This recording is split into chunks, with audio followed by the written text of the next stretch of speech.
Olá, pessoal! Vamos iniciar mais uma aula de Geografia. Eu sou a professora Silvana e hoje nós vamos falar sobre a reforma agrária e os conflitos sociais no campo. Bom, inicialmente vamos entender o que seria essa reforma agrária.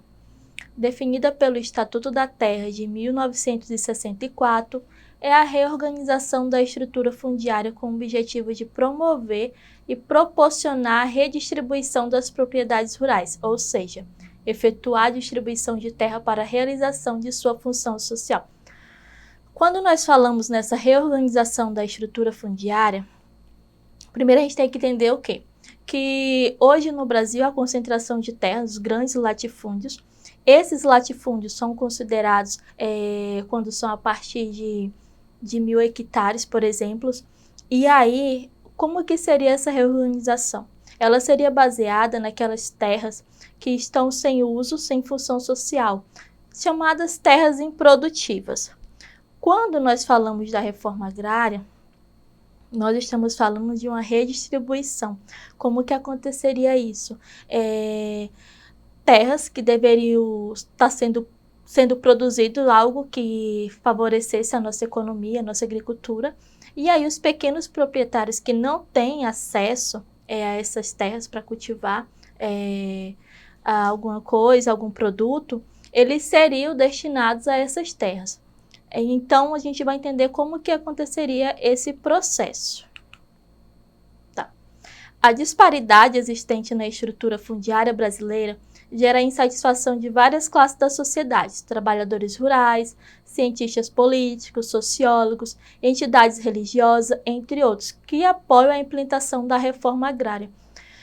Essa implantação da reforma agrária ela traria diversos benefícios para o nosso país. Primeiro que aquelas terras que estão sendo improdutivas, elas passariam a produzir alguma coisa. Porém, essa reforma agrária, quando nós falamos disso, não é a questão do órgão que é responsável por isso, que é o INCRA aqui no Brasil, que é o Instituto Nacional de Reforma Agrária, de Colonização e Reforma Agrária, o INCRA. Ele é o responsável por fazer essa reforma agrária no Brasil.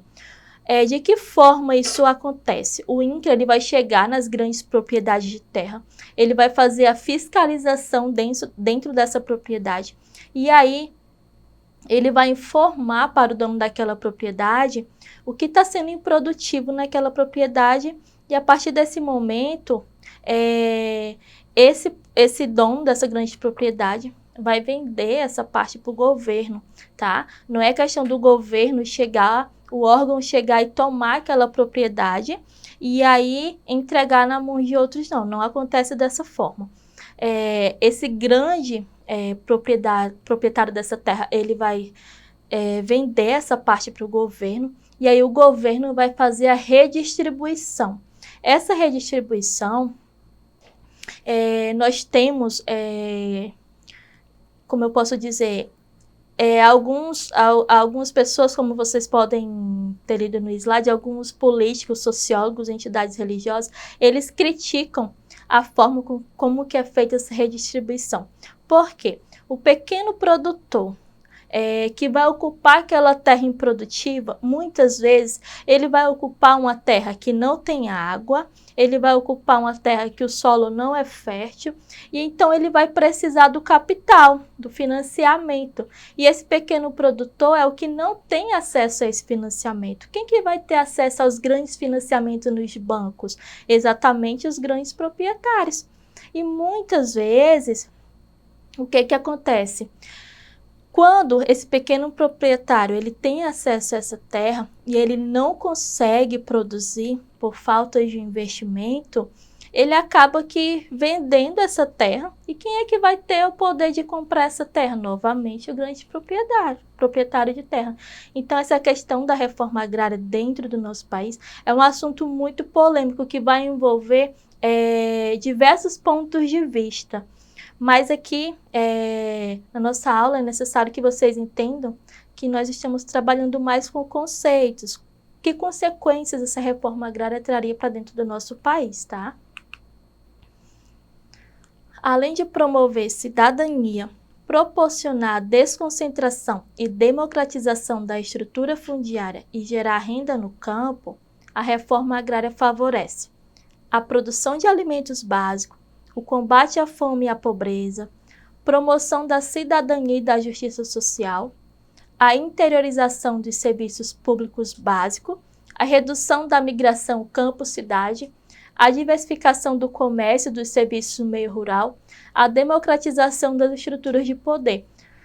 Além de tudo isso que foi citado, imagina que, se a população do campo ela tem acesso à terra, ela tem um investimento para ela produzir, consequentemente essas pessoas não vão buscar a cidade, não vão superlotar as cidades. E nós sabemos que essa superlotação nas cidades ocasiona o quê? O desemprego, a violência. Então tudo isso gera uma série de consequências negativas para dentro do nosso país. Então quando nós falamos na reforma agrária, nós estamos falando de um sistema que vai favorecer o nosso desenvolvimento econômico, o desenvolvimento econômico daqueles que nunca tiveram acesso realmente à propriedade de terra para cuidar, para cultivar. E aí, como essa lei da reforma agrária, ela está dentro da nossa Constituição de 88, devido a isso, surgiu uma série de conflitos de pessoas em busca por seus direitos, em busca por direito dessas propriedades. É o que a gente vai ver agora. Os conflitos sociais no campo. Diante desse cenário de concentração fundiária, vários movimentos sociais foram criados com o intuito de reverter esse quadro. O Movimento dos Trabalhadores Rurais Sem Terra, o MTS, por exemplo, reivindica a realização da reforma agrária, ocupando latifúndios como forma de pressionar o governo. No entanto, essas ocupações nem sempre são solucionadas de forma pacífica, desencadeando conflitos no campo. Além do MST, pessoal, nós vamos ter outros movimentos sociais que lutam pela busca de acesso a essa terra. Por que gera esses conflitos? Esses conflitos são gerados porque quando esse grupo de MST eles invadem certas propriedades de terras que são chamados latifúndios, aí aparece o dono desses latifúndios e aí uma série de conflitos é desencadeados, porque nem sempre, pessoal, os donos desses latifúndios, eles buscam uma forma de desocupação pacífica. Normalmente, essas desocupações elas são carregadas de violências. Muitos membros desse movimento, eles também já foram mortos devido a essa série de conflitos, tá? Então, quando a gente fala nessa questão de reforma agrária no Brasil, como eu já mencionei para vocês, é uma questão muito polêmica, porque vai envolver os grandes proprietários de terras e vai envolver aqueles que, infelizmente, não têm acesso a essa terra. E devido à lei de terras, que a gente viu que foi sancionada lá em 1850, essa concentração de terras na mão de minorias, ela cresceu ainda mais dentro do nosso país, tá? E aí, com base nisso que nós estudamos, vamos para o nosso exercitão. Essa questão que eu trouxe para vocês hoje é uma questão que caiu no Enem em 2015, para vocês verem a importância, tá, desse assunto dentro também das nossas provas. Não nos resta a menor dúvida de que a principal contribuição dos diferentes tipos de movimentos sociais brasileiros nos últimos 20 anos foi no palco da reconstrução do processo de democratização do país. E não se trata apenas da reconstrução do regime político, da retomada da democracia e do fim do regime militar. Trata-se da reconstrução ou construção de novos rumos para a cultura do país, do preenchimento de vazios na condução da luta pela redemocratização, constituindo-se como agentes interlocutores que dialogam diretamente com a população e com o Estado. No processo da redemocratização brasileira, os novos movimentos sociais contribuíram para a. Diminuir a legitimidade de novos partidos políticos então criados. B. Tornar a democracia um valor social que ultrapassa os momentos eleitorais. C.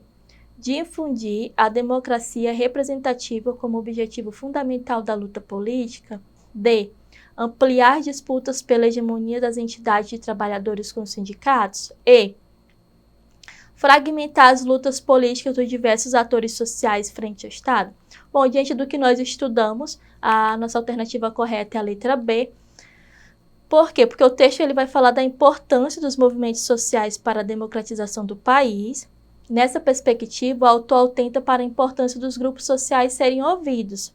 Os movimentos sociais eles diminuem a distância entre o povo e o Estado, pois fazem a intermediação entre a população e os políticos. Assim, a participação política da população não fica restrita às eleições. Então, pessoal, a gente entende que esses movimentos sociais, fora do período eleitoral, ele é importante para que a população ela seja ouvida, para que o governo entenda qual a reivindicação daquele momento que aquela população almeja. Então,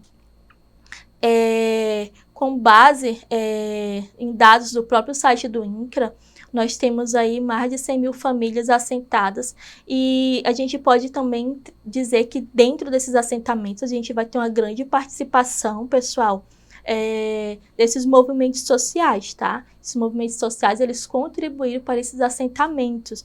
Então, quando nós falamos dessa questão da reforma agrária, a gente atenta que o principal objetivo desses movimentos sociais é para que, de fato, aconteça uma reforma agrária dentro do nosso país, para que tenha uma distribuição de terras mais justa, igualitária.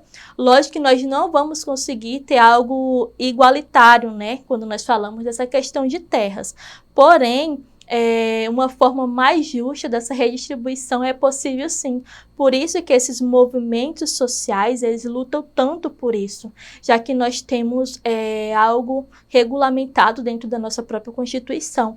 Então, por isso que esses movimentos sociais, eles buscam isso, porque a lei é direito, né, da população, então por isso que eles lutam tanto por isso, tá? Então, diante do que nós vimos hoje, a nossa aula se encerra por aqui. Não esqueçam de acessar a nossa plataforma, lá estão disponíveis todas as nossas aulas, a nossa plataforma Eduque. E aí, todas as nossas aulas estão disponíveis dentro dessa plataforma, tanto a aula de hoje como as aulas anteriores. Obrigado pela companhia de vocês e até a próxima.